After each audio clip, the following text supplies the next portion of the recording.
Украина нанесла удар по построенному финнами заводу, продукция которого поддерживает в воздухе самые мощные дроны РФ.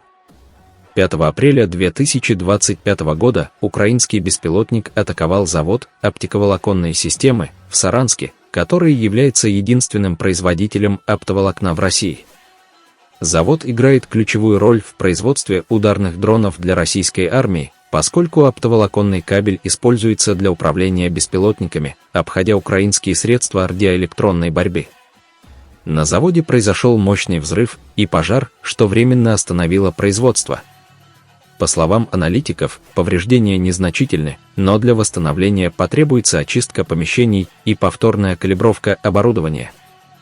Россия ежемесячно производит около 50 тысяч дронов с оптоволоконным управлением, что требует до 6 миллионов километров волокна в год. ЧДП-инфо. Подписывайтесь, оставляйте лайки и комментарии и делитесь нашими публикациями. Баркал.